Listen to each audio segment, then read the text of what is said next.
aba babandizo kurambura oruguuto rwa kilomitazi 19 orwa Kyadyogo Kabamba Kasimbi orwamazireho miliyoni 9 orwa kilomita 11 n'obucweka buna hamwe n'orwa Mabare Nyabutanzi kuza Kyamasenga orwamazireho miliyoni 75 hamwe n'orwa Kiryani Rutete okuza Kisura oriyo nirukorwa okumaraho miliyoni 100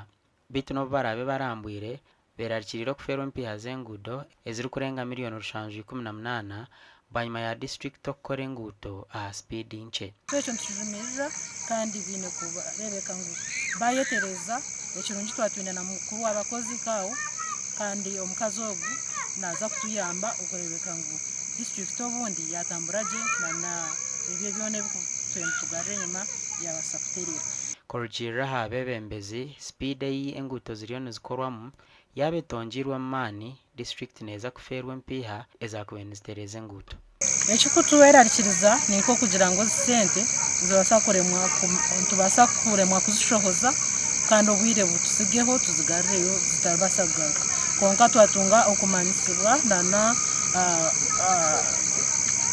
a timu ya district ekwebemberwa engineer ngu esente zinza kukozesibwa kandi emihanda egyo neza kukora tuzagarrayo esente zona. Ministry of Works etuhe ebyome bindi ebigenda kuba nibikonyera emihanda abwa district yetu ine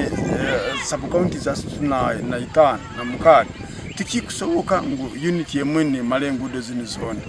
Eric Musana Achali omnyishengero wa Buyaga West najango batanchiro kutaho buryo okureba ngo president yahaye billioni 2 aharuburu district okwera omukore nguto kurunji tukwataganye kurora ngo buri district egenda kutunga billioni 1 cyonga tukyabaza nawo batuhe billioni 2 bayituzirize emihanda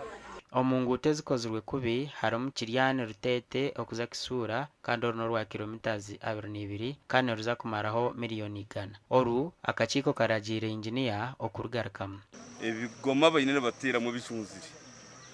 zeno no rugudo mu rubaju ni ruke mara mu ibarukutamu ekwasira Mabare ni Gahango.